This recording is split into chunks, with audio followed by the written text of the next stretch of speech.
Dili na kinahanglan og entry exemption document ang mga foreign tourist nga musulod sa nasod sugod karong adlaw. Samtang mas daghang lugar sa Mindanao ang gipaubos sa Alert Level 1. Atong sayron sa report ni Jandy Esteban.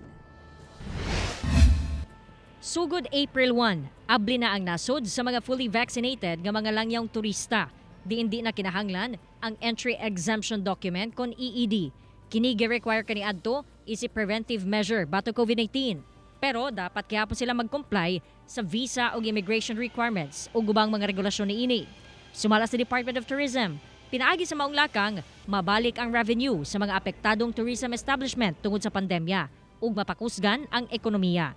Samtang mas miraghan na ang lugar sa Mindanao nga gipailawom sa Alert Level 1 nga dunay pinakaluag nga COVID-19 restrictions sugod April 1 hangtod April 15. Sa Region 9, kini ang Zamboanga City, Dapitan City, Dipolog City, Pinyan, Pulangco ug Rizal sa Zamboanga del Norte, Ipil ug Tungawan sa Zamboanga Sibugay.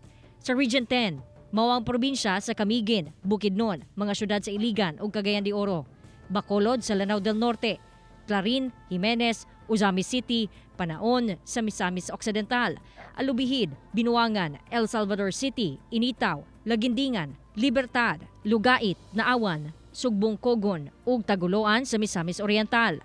Sa Region 11, Davao City, Montevista sa Davao de Oro ug Katiil ug Mati City sa Davao Oriental. Sa Region 12, mao ang Kidapawan ug President Rojas sa Cotabato Province, Pulomolok ug Santo Niño sa South Cotabato ug Tacurong City sa Sultan Kudarat.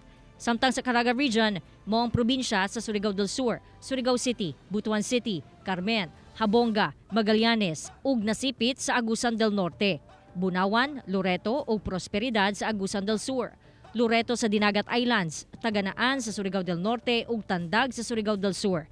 Ang wala na mention, gibutang sa Alert Level 2. Ako si Jandy Esteban para sa One Mindanao.